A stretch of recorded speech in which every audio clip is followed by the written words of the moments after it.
Hello everyone, स्वागत है आप सभी का हमारे यूट्यूब चैनल में। आज की इस वीडियो में हम लोग श्लेष अलंकार, उपमा अलंकार और रूपक अलंकार के बारे में सीखेंगे। ठीक है प्यारे बच्चों, ये जो क्वेश्चन है आपके बोर्ड के एग्जाम की दृष्टि से काफ़ी महत्वपूर्ण है। हमेशा आपके बोर्ड के एग्जाम में कम से कम 2 नंबर में पूछे जाते हैं। ठीक है, तो इसलिए प्यारे बच्चों, अगर आप अभी तक हमारे यूट्यूब चैनल को सब्सक्राइब नहीं किया तो चैनल को सब्सक्राइब कर लीजिएगा।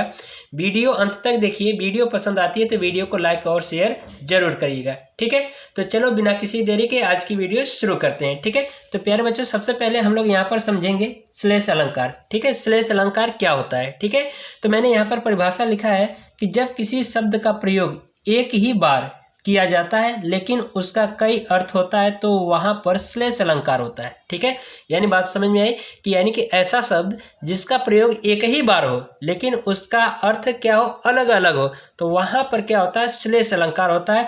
और इसमें प्रसंग भी क्या होते हैं, अलग अलग होते हैं। ठीक है, आप उदाहरण देखिए, उदाहरण से आपको क्लियर हो जाएगा। ठीक है, तो जैसे यहाँ पर लिखा है, चरण धरत चिंता करत चितवत चारों ओर, सुबरन को खोजत फिरत कवि व्यभिचारी चोर। ठीक है, तो यहाँ पर प्यारे बच्चों देख रहे हो कि जो सुबरन शब्द है, ये सुबरन शब्द का अर्थ कई है, यानी कि कई प्रकार के हैं। तो पहला जो अर्थ होगा यहाँ पर शब्द से है, यानी कि सुंदर शब्द, सुंदर शब्द। और दूसरा जो अर्थ होगा यहाँ पर सुंदर स्त्री। ठीक है, सुंदर स्त्री। और तीसरा जो होगा अर्थ इसका सोना होगा।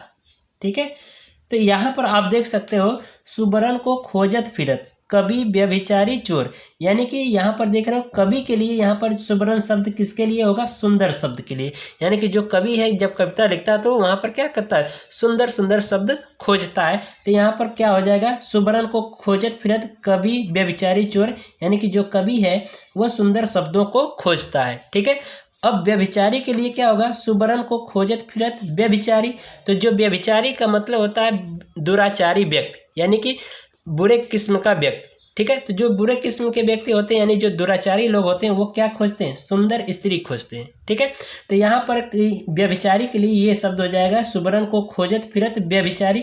व्यभिचारी का मतलब कि सुंदर स्त्री, यानी कि जो व्यभिचारी यानी कि बुरे किस्म के, यानी कि बुरे चरित्र वाले जो व्यक्ति होते हैं वो क्या खोजते हैं, सुंदर स्त्री खोजते हैं। ठीक है, फिर इसके बाद चोर के लिए देखिए, सुबरन क्या हो जाएगा, सोना से तात्पर्य होगा। ठीक है, क्योंकि जो चोर लोग होते हैं वो क्या खोजते हैं, सोना गहना आभूषण खोजते हैं। ठीक है, तो ये देख रहे हो कि एक ही शब्द है लेकिन सबके अर्थ क्या है, अलग अलग है। और यहाँ पर देख रहे हो प्रसंग भी क्या है, अलग अलग। ये प्रसंग अलग है और ये प्रसंग अलग अलग है। ठीक है, तो ये हमारा पहचान होता है श्लेष अलंकार का। ठीक है, कि जहाँ पर एक ही शब्द हो लेकिन उनका अर्थ कई प्रकार के होते हैं, यानी कि उनके अर्थ अलग अलग होते हैं। ठीक है, और प्रसंग भी क्या होते हैं, अलग अलग होते हैं। तो जैसा कि आप यहाँ पे उदाहरण में समझ चुके हो कि जो सुबरन शब्द होता है इसके 3 अर्थ हैं, एक सुंदर शब्द से है, और दूसरा जो होता है सुंदर स्त्री है, और तीसरा जो होता है यानी सोना होता है। ठीक है, तो यहाँ पर 3 लोग हैं, तो कवि क्या खोजता है, सुंदर शब्द खोजता है।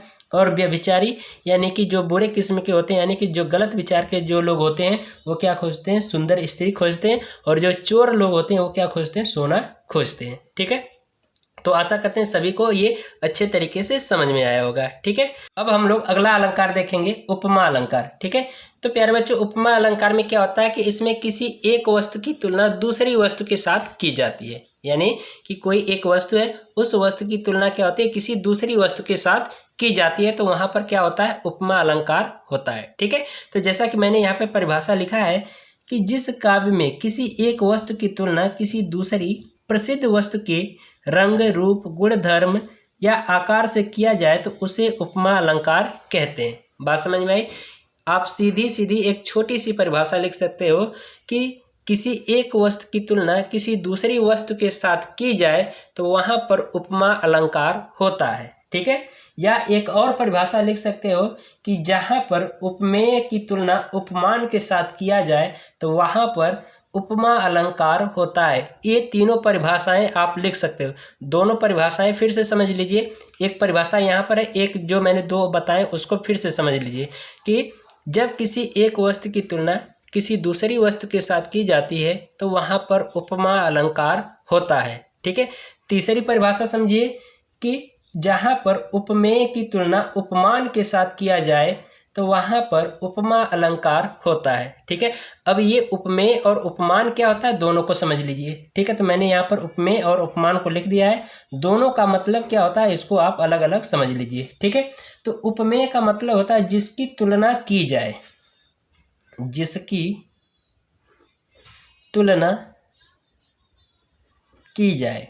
ठीक है, उपमेय का मतलब क्या होता है जिसकी तुलना की जाए। उपमान का अर्थ होता है जिससे तुलना की जाए, जिससे तुलना की जाए। ठीक है, जैसे कि उदाहरण में समझिए, जैसे यहाँ पर मैं कहूँ कि मोहन राम के समान दिखता है। जैसे मैंने उदाहरण मान लिया कि मोहन जो है राम के समान दिखता है। ठीक है, तो यहाँ पर मैंने क्या किया, मोहन की तुलना किससे किया है, राम से किया है। तो यहाँ पर जो मोहन हो जाएगा ये क्या हो जाएगा, उपमेय हो जाएगा। ठीक है, जैसे कि मैंने यहाँ पर लिखा है कि जिसकी तुलना की जाए, तो किसकी तुलना हम लोग कर रहे हैं, मोहन की तुलना कर रहे हैं। तो ये मोहन यहाँ पर क्या हो जाएगा, उपमेय हो जाएगा। और किससे कर रहे हैं, तो यहाँ पर वो क्या हो जाएगा, उपमान हो जाएगा। तो यहाँ पर जो राम है वो क्या हो जाएगा, उपमान हो जाएगा, उपमान हो जाएगा। तो ये चीज़ आपको समझ में आया। तो उपमेय का मतलब होता है जिसकी तुलना की जाए, किसकी तुलना हम कर रहे हैं, मोहन की तुलना कर रहे हैं, जिससे तुलना की जाए उपमान में, जिससे तुलना की जाए, तो यानी कि किससे हम तुलना कर रहे हैं, मोहन की, राम से कर रहे हैं। तो यहाँ पर राम क्या हो जाएगा, उपमान हो जाएगा। ठीक है, ये आपको समझ में आया। ठीक है, तो ये चीज़ें, तो आइए हम लोग उदाहरण से समझते हैं। ठीक है, तो जैसे कि यहाँ पर मैं उदाहरण में लिखा हूँ, मुख चंद्रमा सा सुंदर है, यानी कि चेहरे की बात किया जा रहा है कि जो चेहरा है, जो मुख है वो किसके समान है, चंद्रमा के समान है। तो यहाँ पर मुख क्या हो जाएगा, यहाँ पर मुख को लिख देंगे, मुख क्या है, किससे हम मुख की तुलना कर रहे हैं, चंद्रमा से कर रहे हैं। तो यहाँ पर मुख हमारा क्या हो जाएगा, उपमेय हो जाएगा, उपमेय। ठीक है, और चंद्रमा हमारा क्या हो जाएगा, यहाँ पर उपमान हो जाएगा। ये बात समझ में आई। यानी कि इस उदाहरण में क्या किया गया है, तुलना किससे किया गया है, चेहरे की तुलना, यानी कि मुख की तुलना किससे किया गया है, चंद्रमा से किया गया है। ठीक है, तो इसलिए यहाँ पर कहा गया है मुख चंद्रमा सा सुंदर है। तो यहाँ पर मुख की जो तुलना चंद्रमा से की गई, तो मुख हमारा क्या हो जाएगा, उपमेय हो जाएगा, और चंद्रमा क्या होगा, उपमान होगा। तो इसीलिए मैंने परिभाषा में बताया कि जिस काव्य में उपमेय की तुलना उपमान से किया जाए, तो वह वहाँ पर क्या होता है, उपमा अलंकार होता है। ठीक है, तो यही चीज़ यहाँ पर लिखा गया है। ठीक है, अब इसके बाद अगला देखते हैं उदाहरण। तो उदाहरण अगला है, यहाँ पर लिखा गया, कर कमल सा कोमल है। ठीक है, कर मतलब होता है हाथ, कर मतलब क्या होता है, हाथ। तो हाथ की तुलना किससे किया गया है, कमल से किया गया है। ठीक है, तो यानी कि यहाँ पर जो हाथ होगा ये हमारा क्या हो जाएगा, उपमेय हो जाएगा। ठीक है, और कमल क्या होगा, उपमान होगा। बात समझ में आई। तो इसीलिए यहाँ पर कहा गया परिभाषा में कि जहाँ पर उपमेय की तुलना उपमान से किया जाए, तो वो वहाँ पर क्या होता है, उपमा अलंकार होता है। तो यहाँ के देख सकते हो उदाहरण में कहा गया है, कर कमल सा कोमल है, यानी कि जो हाथ है वो कमल के समान कोमल है।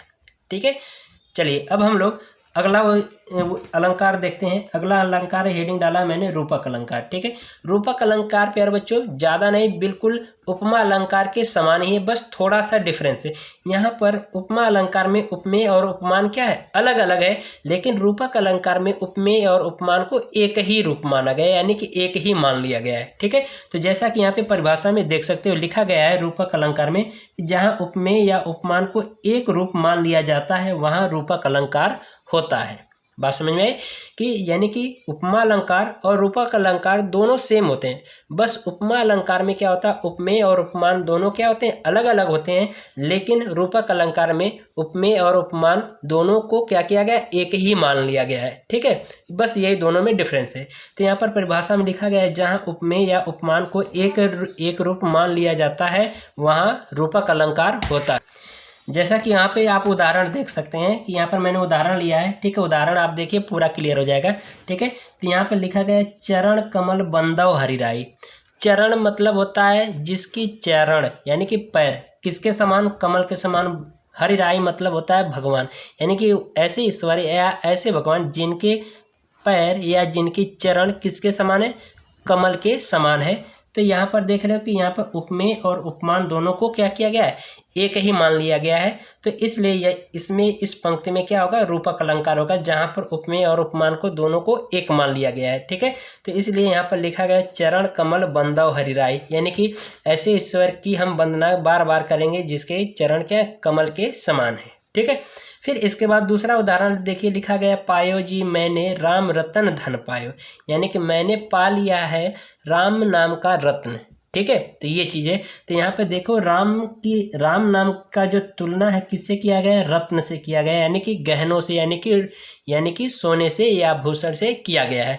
ठीक है, तो इसलिए इस पंक्ति में कहा गया है कि पायो जी मैंने राम रतन धन पायो। ठीक है, तो यानी कि यहाँ पे राम नाम का जो रत्न है वो दोनों को क्या किया गया है, उपमेय और उपमान दोनों को एक ही मान लिया गया है। ठीक है, तो यहाँ पर देख रहे हो जो राम नाम है इसकी तुलना किससे किया जा रहा है, रत्न से किया जा रहा है। तो यानी कि यहाँ पर उपमेय और उपमान दोनों क्या है, एक ही है। ठीक है, तो इसलिए यहाँ पर क्या होगा, रूपक अलंकार होगा। ठीक है, तो प्यारे बच्चों, आई होप आप सभी लोगों को आशा करते हैं कि अच्छे से समझ में आ गया होगा। अगर आपको वीडियो ये पसंद आई हो तो वीडियो को लाइक और शेयर जरूर करिएगा। मिलते हैं इसी तरह से किसी और मज़ेदार वीडियो के साथ, तब तक के लिए गुड बाय, थैंक यू।